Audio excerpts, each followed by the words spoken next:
Operation सिंदूर के बाद देश भर में सियासी समीकरण बदल गए हैं। बिहार से लेकर केरल तक विपक्ष की मुश्किल बढ़ गई है। अंदर खाने जबरदस्त ड्रामा चल रहा है, लेकिन बाहर सब अच्छा दिखाने की कोशिश जारी है। पीएम मोदी के कुछ फैसलों ने पूरे देश में एक बार फिर मोदी सरकार के पक्ष में माहौल बना दिया है, तो दूसरी ओर विपक्ष को हैरान परेशान कर दिया है। आपस में ही विपक्षी पार्टियों में लड़ाई शुरू हो गई है, जिसकी झलक सबसे पहले केरल में, फिर बिहार में और अब महाराष्ट्र में देखने को मिल रही है। इंडी गठबंधन और कांग्रेस के सियासी भविष्य पर संकट के बादल मंडराने लगे हैं। बिहार में जहां कांग्रेस ने आरजेडी के साथ खेला कर दिया, तो साउथ इंडिया में कांग्रेस पार्टी आपस में ही लड़ रही है। और अब महाराष्ट्र के सियासी जादूगर कहे जाने वाले शरद पवार ने राहुल और विपक्ष को बहुत बड़ा झटका दिया है। नमस्कार, कैपिटल टीवी का स्पेशल शो टर्निंग पॉइंट देख रहे हैं आप, और मैं हूं आपके साथ नवेंदु शेखर झा। आज टर्निंग पॉइंट में बात करेंगे देश में बदलते सियासी समीकरण की, जिसने समय के साथ करवट लेना शुरू कर दिया है। राजनीति का ऊंट करवट लेना शुरू कर दिया है। कहते हैं सियासत में टाइमिंग बहुत इंपॉर्टेंट होती है, और ये बात कांग्रेस से बेहतर कौन जानता है। 140 साल पुरानी पार्टी को तो इस बात का अंदाजा होगा, तभी तो कांग्रेस ने बिहार विधानसभा चुनाव से पहले महागठबंधन के खेमे में बेचैनी ला दी है। उत्तर के अलावा दक्षिण में तो कांग्रेस के साथ ही खेला हो गया है।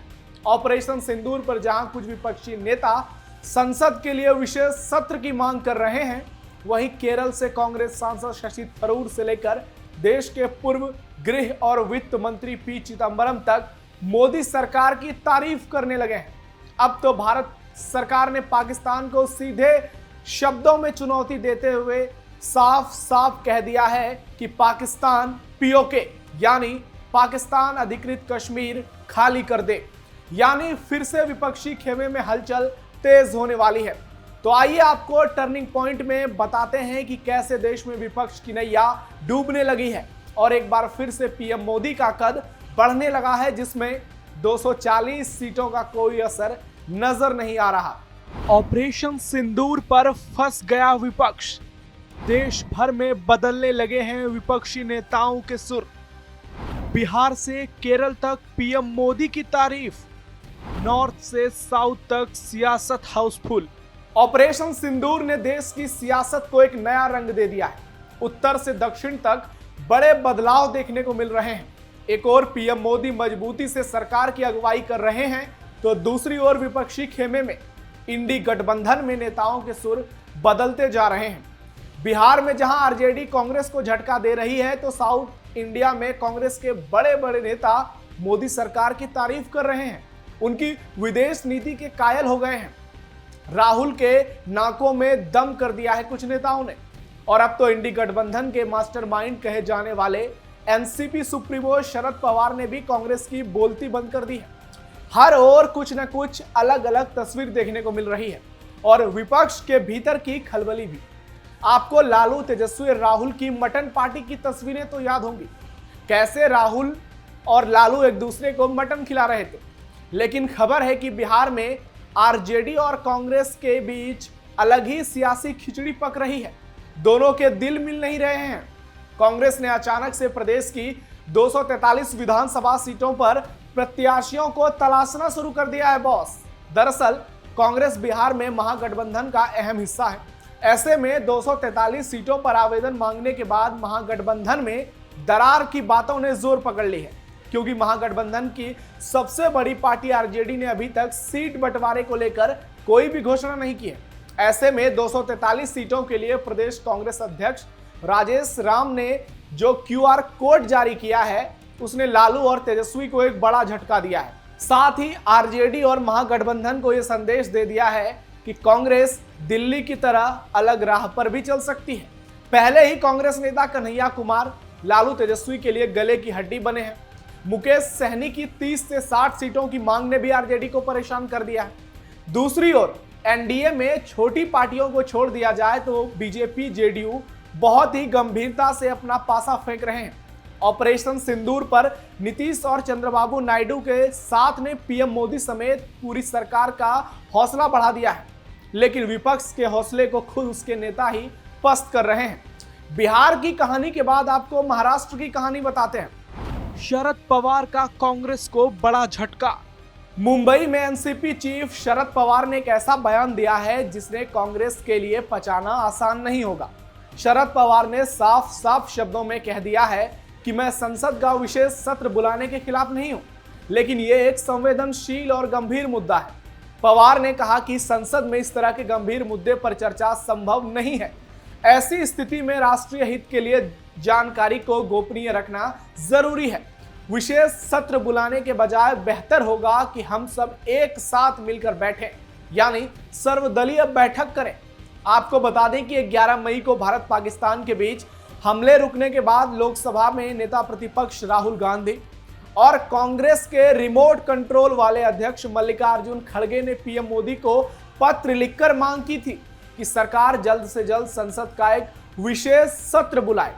इनमें तमाम मुद्दों पर चर्चा हो ताकि सभी राष्ट्र प्रथम को लेकर अपना संकल्प व्यक्त कर सके। पहलगाम आतंकी हमला और फिर ऑपरेशन सिंदूर पर कांग्रेस सरकार के साथ खड़ी थी, लेकिन पाकिस्तान के साथ सीज फायर के ऐलान पर कांग्रेस आक्रामक हो गई है।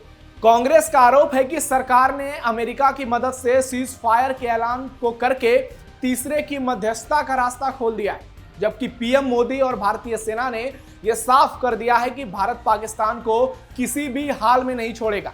वहीं विदेश मंत्रालय ने बड़ा बयान देते हुए पाकिस्तान से सीधे तौर पर पीओके यानी पाकिस्तानी अधिकृत कश्मीर को खाली करने की बात कह दी है, जो आज की सबसे बड़ी खबर भी बन गई है, जो विपक्ष के लिए भी दिक्कत खड़ी कर सकती है, क्योंकि वो बार बार सरकार से पीओके पर सवाल खड़े करती है। वहीं राहुल और खड़गे के अलावा कांग्रेस नेता और पूर्व केंद्रीय मंत्री जयराम रमेश ने सोशल मीडिया प्लेटफॉर्म एक्स पर अपने लंबे पोस्ट में लिखा था कि कांग्रेस पीएम मोदी की अगुवाई में सर्वदलीय बैठक की मांग करती है। साथ ही पार्टी पहलगाम आतंकी हमले, ऑपरेशन सिंदूर और सीज फायर को लेकर पहले वाशिंगटन डीसी, फिर उसके बाद भारत और पाकिस्तान की सरकारों की ओर से की गई युद्ध विराम घोषणाओं पर पूर्ण चर्चा के लिए संसद का विशेष सत्र बुलाए जाने की मांग को भी दोहराती है। एनसीपी चीफ शरद पवार ने सर्वदलीय बैठक की मांग को ठीक बताया, लेकिन विशेष सत्र की मांग को उचित नहीं माना और इसके खिलाफ बयान दे दिया, जो कांग्रेस के लिए एक बड़ा झटका है और ये इंडी गठबंधन के सियासत की भी पोल खोलता है। पीएम मोदी की विदेश नीति के कायल हुए पूर्व गृह मंत्री। इंडियन एक्सप्रेस में छपे अपने कॉलम में देश के पूर्व गृह और वित्त मंत्री पी चिदंबरम ने पीएम मोदी के नेतृत्व की जमकर तारीफ की है। उन्होंने पीएम मोदी की अगुवाई में पाकिस्तान को दिए गए जवाब को बुद्धिमत्तापूर्ण और संतुलित बताया है। साथ ही उन्होंने अपने कॉलम में लिखा है कि 22 अप्रैल को पहलगाम में हुए पर्यटकों पर आतंकी हमले के बाद देश में आक्रोश था। हर कोई इस आतंकी घटना के बाद आतंकियों से बदला लेने की मांग कर रहे थे। ऐसे माहौल में सरकार ने सीमित सैन्य कार्रवाई का रास्ता चुनकर एक बड़ा युद्ध टाल दिया है।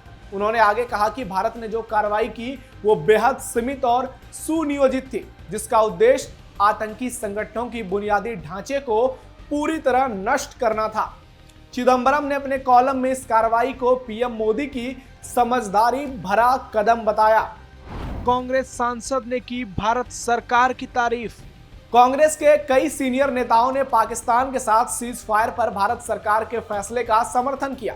केरल के तिरुवनंतपुरम से कांग्रेस सांसद शशि थरूर ने सोशल मीडिया पर इंदिरा गांधी के पीएम मोदी के कार्य की तुलना पीएम मोदी के रुख से करने की चर्चा के बारे में पूछे जाने पर कहा कि 1971 एक महान उपलब्धि थी, लेकिन उस समय परिस्थिति अलग थी। बांग्लादेश एक नैतिक कारण से लड़ रहा था और उसे आजाद कराना एक स्पष्ट उद्देश्य था। बात बिल्कुल सही है। इंदिरा गांधी की भूमिका से ज्यादा बांग्लादेश की आंतरिक भूमिका इसमें थी।